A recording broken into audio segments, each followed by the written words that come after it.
Identify the patient using at least 2 identifiers according to agency policy. You can identify the patient using their name and birth date. Reviews the patient EHR to determine need to measure patient's body temperature. Note the patient risk for temperature alteration, for hypothermia, cardiac arrest, respiratory failure, and organ damage. For hyperthermia, heat stroke, dehydration, and seizures. Assess the patient or family caregiver's health literacy. Perform hand hygiene.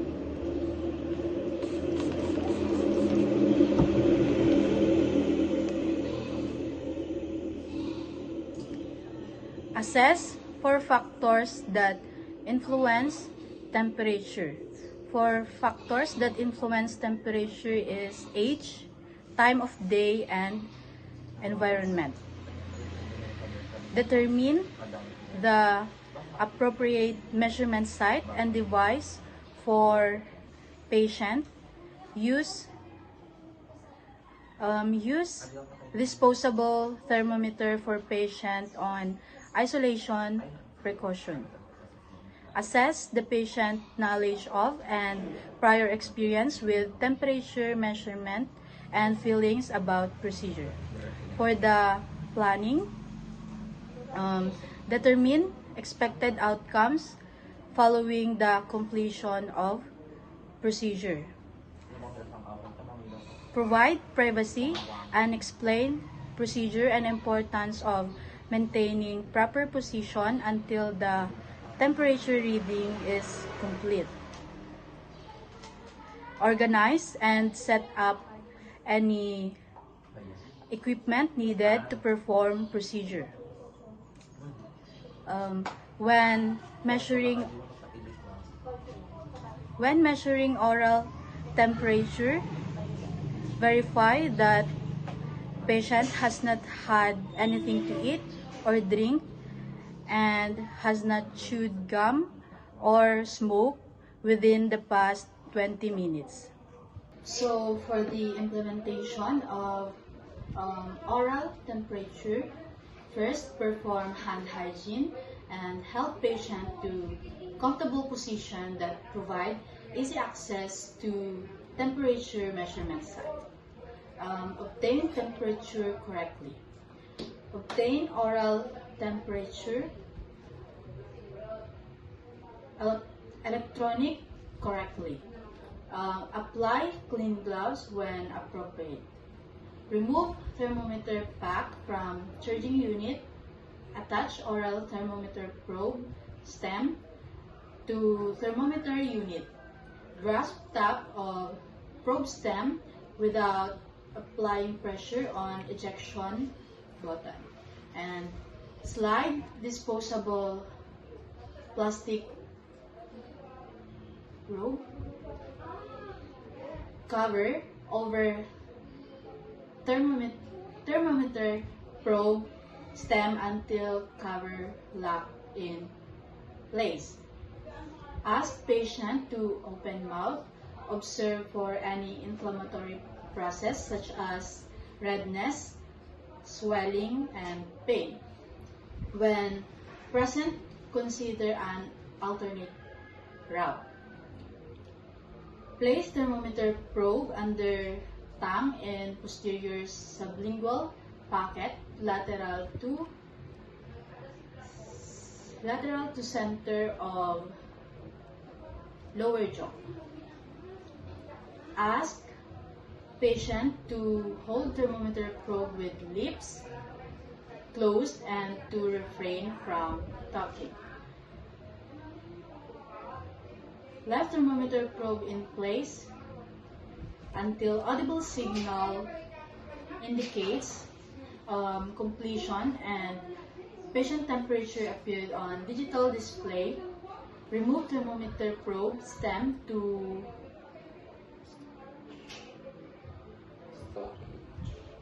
storage position of thermometer unit.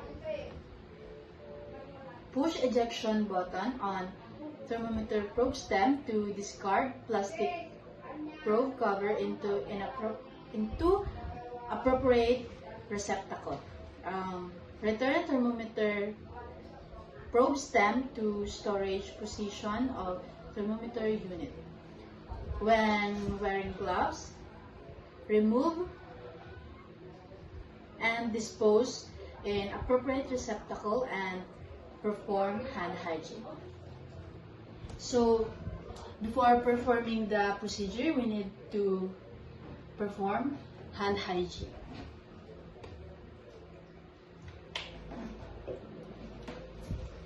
And assume that I am applying clean gloves. And then we need to ask the patient to open their mouth to check for any inflammatory process.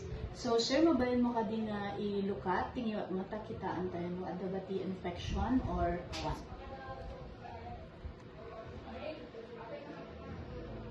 So, the patient is free from inflammatory process. Then, next, we're going to put the thermometer on the patient mouth. So, sir, mabayan mo nga ilukat ulit tingin mo tayo kagal tayo dito.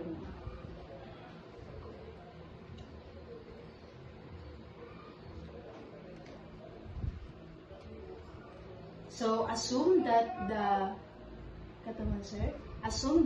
thermometer identify the temperature of the patient and assume that the temperature of the patient is within normal range. So, after using the thermometer, we need to dispose it in proper receptacle. And we need to remove and dispose our gloves. And after that, we need to perform hand hygiene.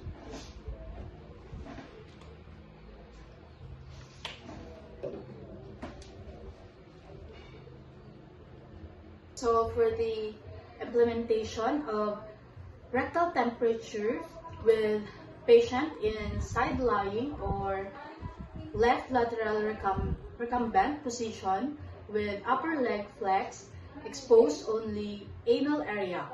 Keep patient upper body and lower extremities covered with sheet or blanket. Apply clean gloves, clean anal region when feces and or secretions are present. Remove soiled gloves, perform hand hygiene, and reapply clean gloves.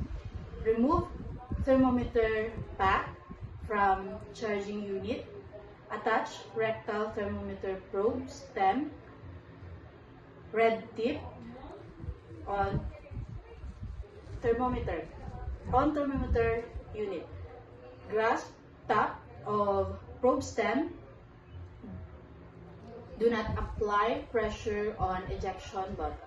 Slide disposable plastic probe cover over thermometer probe stem until locked in place. Using a single-use package, squeeze a liberal amount of lubricant on tissue. Dip probe cover of thermometer blunt end into lubricant, covering 2.5 to 3.5 centimeter. With non-dominant hand, separate patient buttocks to expose anus and ask the patient to breathe slowly and relax.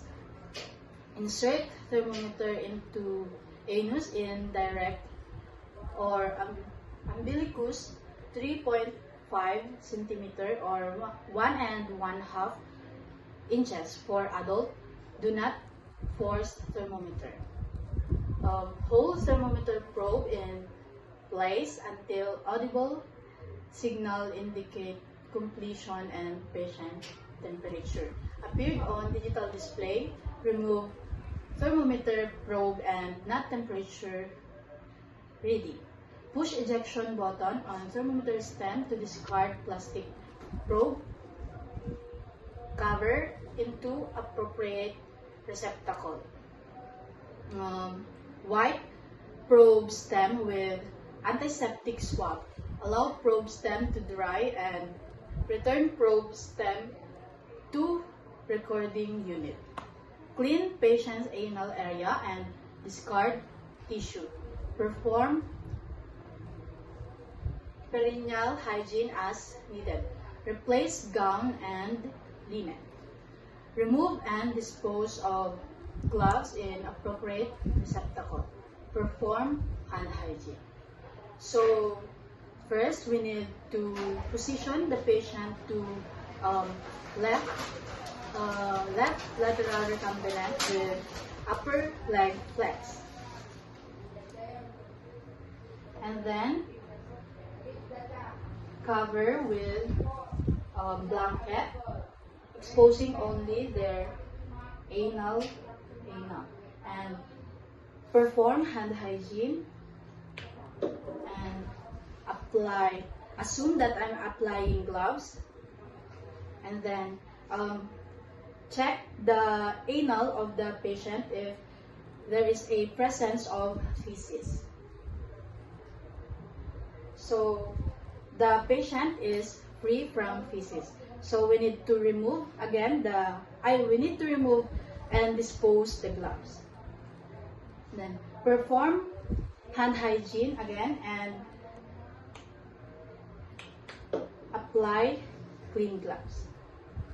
And so, sir, relax ka lang kan orayon tatno ora ay kabil kunto jay thermometer into anti puertam. So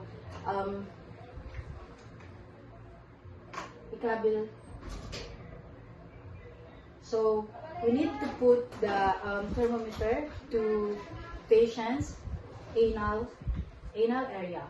So sir, ikabil ko day jay thermometeran ket ibagang laom no masakit.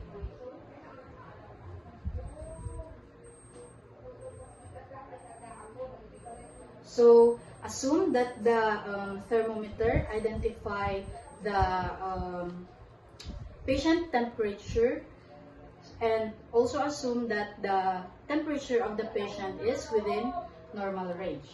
And then after that, we need to dispose the thermometer in proper receptacle.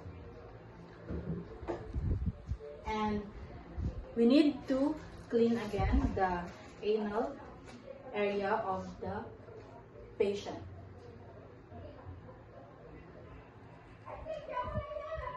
After that, discard the tissue and remove gloves and dispose in proper receptacle. And again, perform hand hygiene.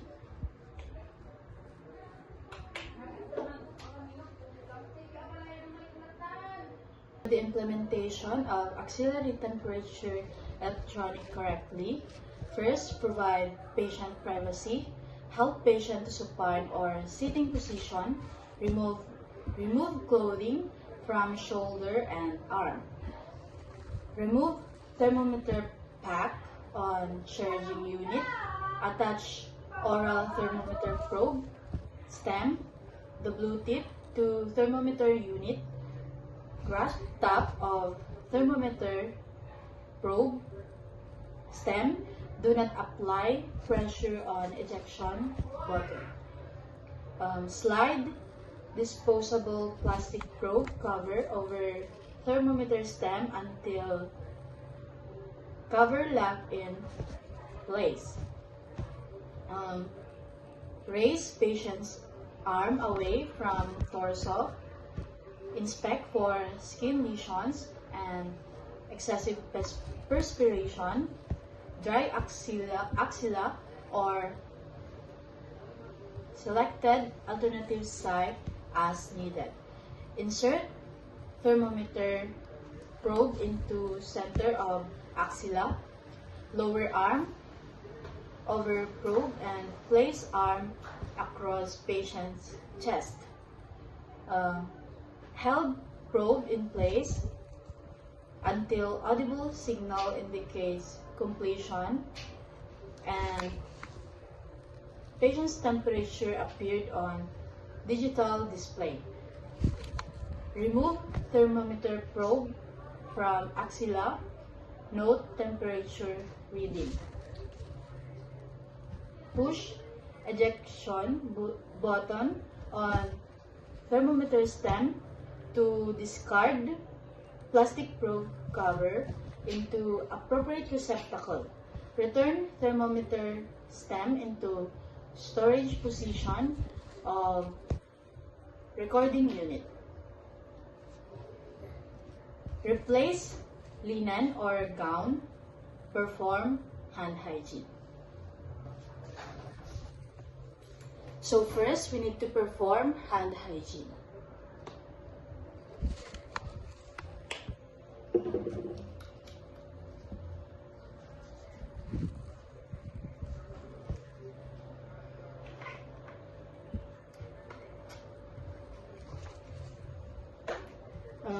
Sir, komportable ka matlang kani nga ingato ti badong kat na maala tayo iti body temperature mo? Yes. So sir, ngatok ti bado mo?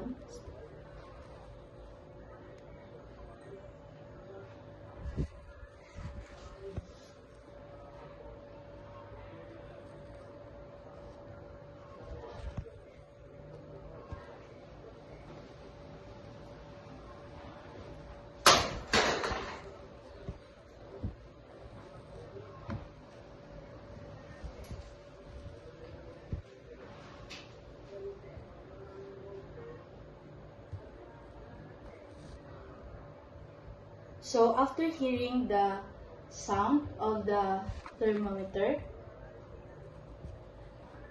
we can now identify the temperature of the patient, and the temperature of the patient is within normal range.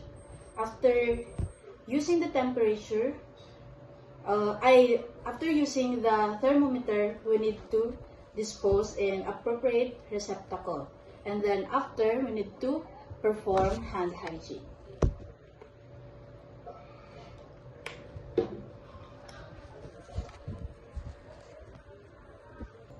So for the implementation of tympanic membrane temperature, first we need to help the patient to assume comfortable position with head turned away towards side. When patient had been lying on one side, use upper ear. Note if there are cerumen in patient's ear canal. Obtain temperature from patient's right ear if right-handed, or patient's left ear if left-handed. Remove thermometer handheld unit from charging base. Do not apply pressure to ejection button. Slide disposable speculum cover over otoscope like lens tip unit, it lock in place. Do not touch lens cover. Insert speculum into ear canal per manufacturer instruction. For adults, pull ear pinna backward, up and out. For children or younger than 3 years of age, pull pinna down and back. Point cover probe towards midpoint between eyebrow and side burns. Children older than 3 years pull pinna and back. Fit speculum tip snugly in canal, point toward nose. Optional, move thermometer in figure 8 pattern. Press scan button on handle held unit. Leave speculum in place until audible signal indicate completion and temperature appears on digital display. Remove speculum. Note temperature reading. Push ejection button on handheld unit to discard speculum cover into appropriate receptacle. When temperature is abnormal or second reading is necessary, replace probe cover and wait 2 minutes before repeating in same ear or repeat measurement in other ear. Consider an alternative temperature site or instrument. Return handheld unit to thermometer base and perform hand hygiene. So before performing the procedure, we need to do hand hygiene first.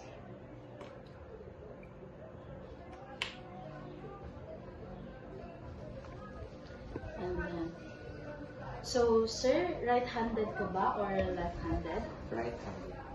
So since the patient is right-handed, we're going to obtain the patient tympanic membrane temperature to the patient's right ear.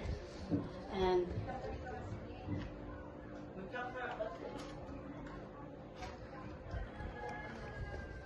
so sir, umunti mo nga obra akat kita akay nga umuna no adabati rigit nati lapayag no no awan. So nadalos mat sir. So mabalin ka di nga i-turn mo di jay ti sir. And so ikabi ko ato'y thermometer sir tapno maala tayo ti temperature mo.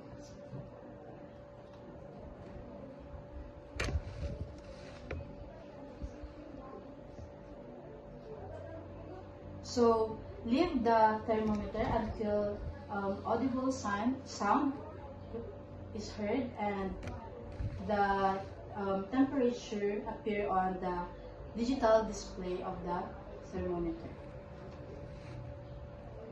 So, assume that the patient temperature is within normal range. So, after using the thermometer, we need to disinfect with alcohol.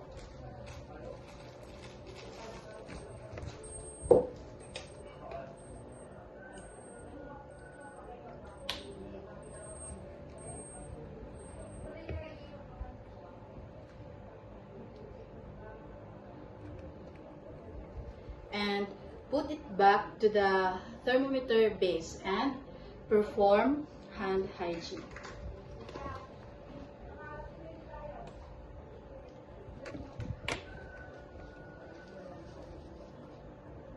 Thank you, sir. For the evaluation, when assessing temperature for the first time, establish it as baseline if within acceptable range. Compare temperature reading with patient previous baseline and acceptable temperature range for patient age group. When patient has a fever, take temperature 30 minutes. After administering antipyretics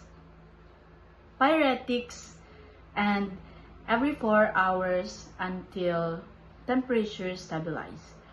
Use stitch back.